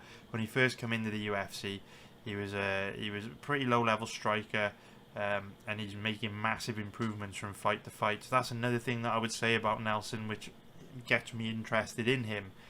Every time we see Nelson, he looks significantly better than the last time we saw him. He appears to be improving at a rapid rate, whereas Algeo not so much. Algeo's pretty much the same in every fight, but he's already pretty good, right? So not as much for him to work on as Nelson had to work on. So, sorry, my puppy is running around. Just bought a puppy and she is chaos. She's absolute chaos. 2 seconds. Joe, I think Kiko might want to go out. Sorry, trying to, she's in the kitchen. Sorry, just trying to potty train the new puppy, and she's literally running the room and come to me to let her out so that she can go to the toilet, and then run off expecting me to follow her, but obviously I'm doing a video so I can't. And so while we're training her, we just want to be on it. What I've noticed about her, it's been a long time since I had a puppy. My dog died earlier this year. I had him for 13 years, so it's been a long time since I had to train a new puppy. And what we're finding with her is she's we only picked her up last week. She's absolutely brilliant with like potty training, but she's brilliant in the sense that she will come to you and tell you, I want to go outside, I need to go outside the toilet. And if you like immediately go with her and let her out, she goes to the toilet, and the training is like on point. She's really good. She gets it. She's so good within the space of literally just a week. The only problem with her is if you don't like quickly recognize that's what she's asking, because sometimes she'll just come out and kind of like, you know, rub herself against you or squeak, or, you know, give you a like playful little bark and then run off. If you don't click, oh, she wants to go out the toilet, and she will literally just go in the house. So that's why I have to call my wife, because trying to keep on top of the training, but she's doing great, man. She's doing great. Anyway, I don't know why I went off on that tangent. You probably don't care, but anyway, that's why I had to call for my wife. Alright, so where were we with this breakdown? Okay, so both guys are primarily strikers, and they have very different styles of striking. We've already spoken about Nelson having predominantly a boxing based style, and he's similar to Luke in many ways. Don't get me wrong, Nelson doesn't throw anywhere near the volume that Luke throws, and Nelson's not an aggressive pressure fighter anyway, so he doesn't apply the relentless pressure that Luke does. But what Nelson does do, similar to Luke, is he has that high boxing guard, shoulders high, chin tucked. He stays behind that. He's just looking to catch you with the big shots. So the stance, I guess, of Nelson is similar to Luke's, not necessarily the application of that stance. Algeo, obviously, the MVP, your Stephen Thompson style, bouncing around light on his feet, sport karate style. What does that mean in the context of this fight? Well, in terms of the dynamic between these two, the dynamic is actually very similar to the dynamic between Buckley and Luke, where Algeo has that kind of in and out blitzing style that Buckley does, and Nelson has that tight boxing guard that Luke does. The reason why this is a really difficult fight for Nelson, though, is because Algeo is far better at getting in and out than Buckley is. He's far better at reading his opponents than Buckley is, and he fights longer than Buckley. So in order for Buckley to have success against Luke, he's got to get in close to Luke, get some shots off, and then get back out. Algeo is really good at using his length to chip away at his opponents from a safe distance, and reading when his opponents are going to, you know, come forward and look to counter. So it's far more difficult for Nelson to land a counter on Algeo than it is for Luque to land a counter on Buckley, because Algeo's far better at getting in and out of range. He uses length much better, and he's just much better at reading his opponents than Buckley is. And Nelson's also not as fast or as accurate or as good at reading opponents as Luque is. And on top of that, one of the reasons why Luque can draw people into exchanges where he can then use his boxing is because of that constant pressure that he likes to apply to his opponents. So they're kind of forced to attack him in order to alleviate the relentless pressure that Luque is putting on them. And the only time you don't see that relentless pressure from Luque is when he's very badly hurting in a defensive shell, like we've seen him at times against Stephen Thompson or Jeff Neal. The problem with Nelson is he isn't a pressure fighter like Luque, so while he has the same stance, he wants to fight you in boxing range, which is a really big problem, because if you've got Algeo and Nelson in the middle of the octagon in a kickboxing match, and Nelson's like this, tight boxing guard, hands up high, chin tucked, shoulders up high, he's going to be throwing big power hooks, big leg kicks. His leg kicks are very, very good. But for the most part, he's throwing short shots in short proximity. Whereas Algeo in kickboxing range can be bouncing around, in and out, throwing long kicks, long punches, chipping away at Nelson from a range where Nelson has to cover distance to get to him in order to counter and land. So it's one of those things where Nelson is just... I think he's really going to find it difficult to counter Algeo when Algeo comes in. And I think he's going to find it difficult to go forward and land significant strikes with Algeo kind of just bouncing around and chipping away at him and using his length. And the thing about Algeo is Nelson does have big power. Even though he doesn't have many knockout wins on his record, he's got huge power for the division. You know, you can see that he lands really hard, damaging, impactful shots, very, very damaging leg kicks. But we know that Algeo is tough as nails. He's got a good chin, and he's one of these guys that can take a shot, right? I just think this is one of those matchups where if it stays standing, Algeo's probably going to bounce around Nelson, chip away at him and outpoint him. Obviously, we've seen both these guys grapple at times. I don't think we're going to see grappling in this fight, only because Algeo never really tries to take his opponents down. When you see Algeo having success on the ground, or if Algeo's on top of someone, it's usually because they've tried to take him down and he's won a scramble and now he's in top position smashing him. So I don't think Algeo's going to try and take Nelson down. And while Algeo's takedown offense isn't the best, he is incredibly scrambly. He's very difficult to hold down. So if you do put Algeo on the ground, he's really good at working his way back up quickly. So if Nelson were to take Algeo down, I don't think he would have much success holding him down. Therefore, the fight probably wouldn't be on the ground for very long. It's probably going to be a stand-up fight. And I think Algeo's probably just going to chip away at Nelson and outpoint him for 3 rounds. You know, you never know. You never know. You never know. You know, Nelson could land some big shots. He could destroy the legs of Algeo with his leg kicks. He lands hard, mean, nasty, impactful shots. But I think it's a pretty good stylistic matchup for Algeo. I think the ranginess and his footwork and movement is going to cause Nelson some pretty big problems. And to be fair, when I was... obviously, when I was thinking Nelson could be a pretty good bet this weekend, it was based on the fact that I saw that he beat Fernando Padilla, and I was like, oh, that's quite interesting. I couldn't remember much about the fight before researching it. And so I thought, oh, Padilla's quite a rangy striker, decent striker, throws decent volume. You know, the fact he beat Padilla means it's probably going to be a pretty tough fight for Algeo. And then earlier in the week, I watched the fight against Padilla back, and Nelson didn't do particularly well against Padilla. He landed big shots here and there to put his stamp on rounds and score big, which he could certainly do to Algeo. But outside of that, it's not like he had tons of success striking. Padilla definitely held his own. So yeah, I think it's a good fight for Algeo, man. It is a good fight for him. So in terms of the over-under, very likely this fight goes deep. even though Nelson does have big power, both these guys are very tough. They both got very good chins. They both got reasonably good cardio. Earlier in their UFC careers, both these guys did slow down in some fights, but generally speaking these days, they've improved that. Their cardio is a lot better.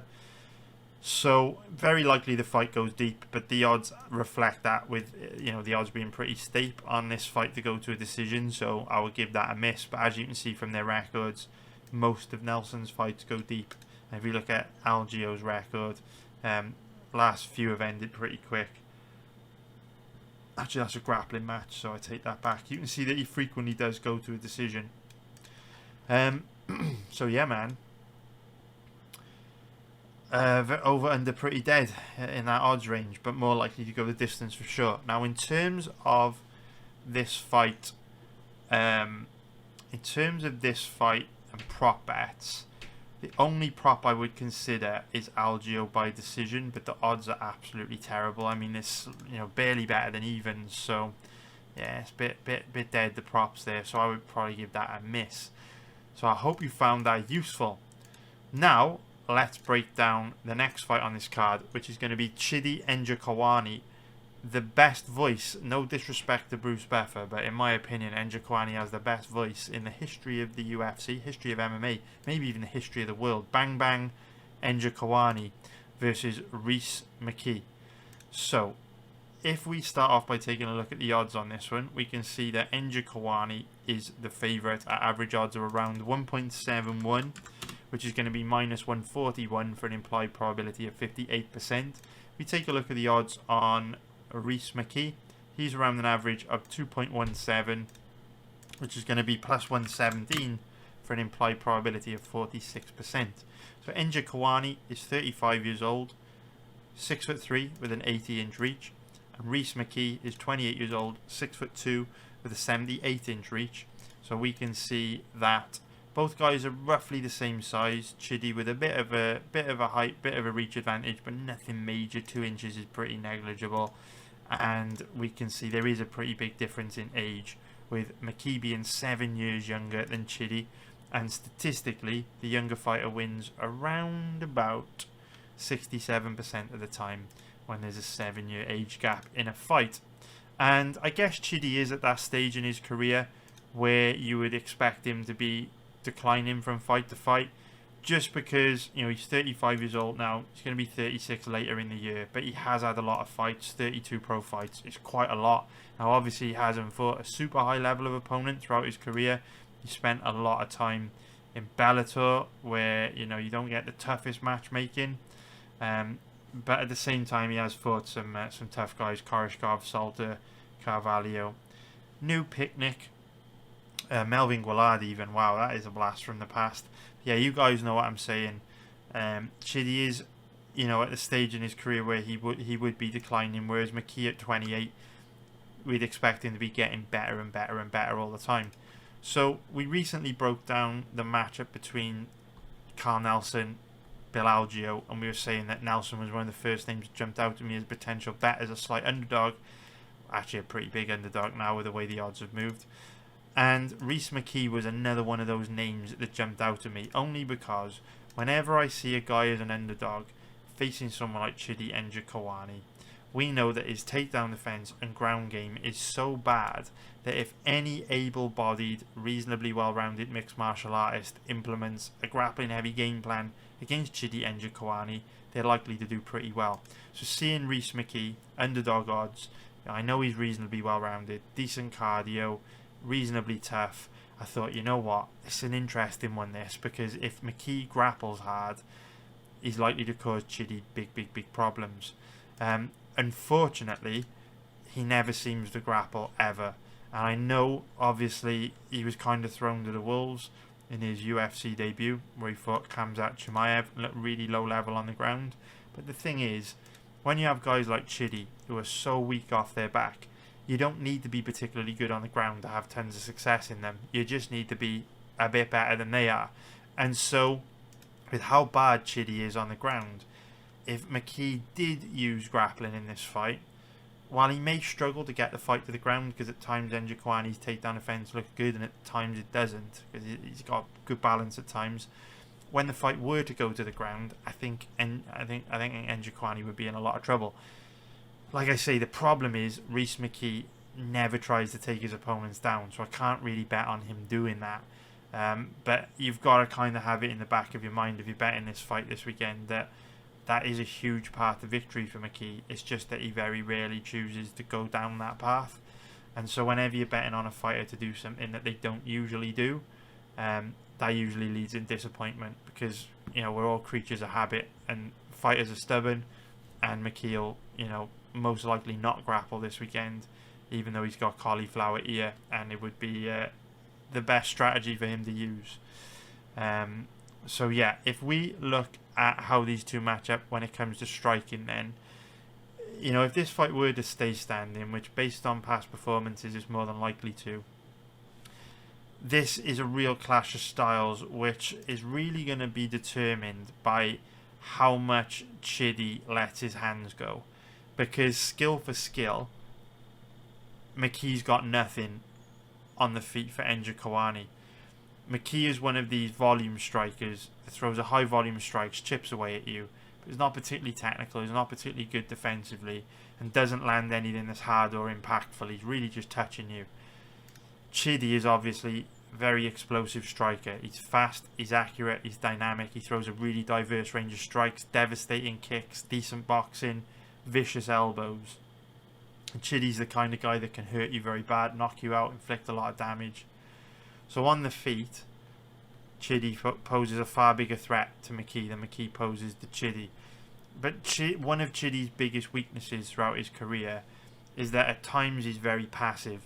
So if you're familiar with Chidi, you know, only from his last, you know, few years in the UFC, you'll have these visualizations of him that he's a very dangerous, explosive striker with some of the highlight reel wins that he's been able to put on his record. But if you look at Chidi's fights before he came to the UFC, while there are certainly highlight reel knockouts on his record, at the same time you've also got very strange passive performances where we get long periods of inactivity where he doesn't do a whole lot.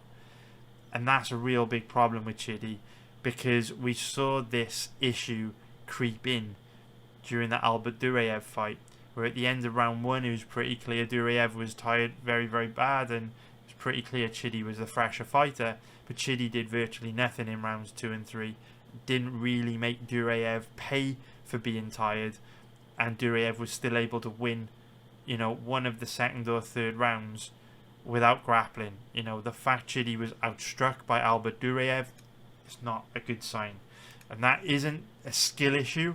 It's a will issue. It's an issue where Chidi, for whatever reason, just holds back and fucks around sometimes and doesn't let his hands go. And that's the real danger of betting Chidi in this fight. It's one of those fights where he has the takedown defense to keep the fight standing. He has the striking to light McKee up bad and most probably knock him out. And even if he doesn't knock him out, he can dominate him for 3 rounds. There's no doubt about that. But with Njokuani, it's always a case of, will he show up? You know, will he fight smart? Will he let his hands go? Will he try to defend takedowns, and will he try to get back up to his feet? It's always a will issue with him. And so guys like this are dangerous to bet on because you can't really trust them. Like, it's one of those fights where Njokuani's the more skilled fighter, but McKee is the more trustworthy fighter, where you know exactly what you're getting from him. So if you want to bet this fight this weekend, you're in a bit of a dilemma, in the sense that, do you want to bet Chidi, knowing, you know, he has the skills to cause McKee big problems, but may use a terrible game plan or strategy, or may not show up, or may not do very much? Do you want to risk that? Or do you want to go with McKee, knowing that you can definitely count on him to show up and perform to his full potential, but know that if Chidi shows up and performs his potential also, McKee's most likely screwed? It's a difficult one with no strong positions on either side, really. So in terms of the over-under on this one, I wouldn't touch it. Chidi's a very dangerous striker, and I could easily see him knocking McKee out early. On the flip side, McKee's a tough fucker. you know, so this fight could go deep. I don't really have a super strong opinion on the over-under on this one. And in terms of the prop bets for this fight, I would go with McKee by decision. I think those odds are quite generous. I don't like props. I won't be betting them myself. But if you do like props, I think there's, you know, decent value on McKee to win by decision. I'm surprised it's not more down like 4.0 plus 300, because if McKee does win, I think it'll be out hustling Ndrikwani. You know, McKee's not particularly dangerous. If you look at his record, he frequently goes very deep in fights or 2 decisions. So I think if McKee were to win this, more than likely it's by decision, and for that reason there's decent value on those odds in my opinion. So hope you found that breakdown useful. I hope you found this whole video useful. Don't forget to check out my website. It's still under construction, but you can still check out certain things on there. You can still join Discord, go to the Discord page, all that good stuff. Hopefully by the next break in UFC schedule, my website will be finished. We're still getting there. But anyway, check out my football. It's a fantastic opportunity lying in front of you that not many people are taking advantage of, but I won't be around forever. So you might want to take a look at that, because it's a pretty incredible opportunity to make money betting on the highest liquidity sport in the world. Check out live betting tips, my bread and butter, where this all began. What I do best. Maybe not anymore though, because I'm pretty fucking good at football these days. But anyway, I love you. Thank you very much for watching. Hit the like button if you haven't already. Subscribe if you haven't already. Take care everyone. Love you all. Nice one guys. See you all next week. Bye.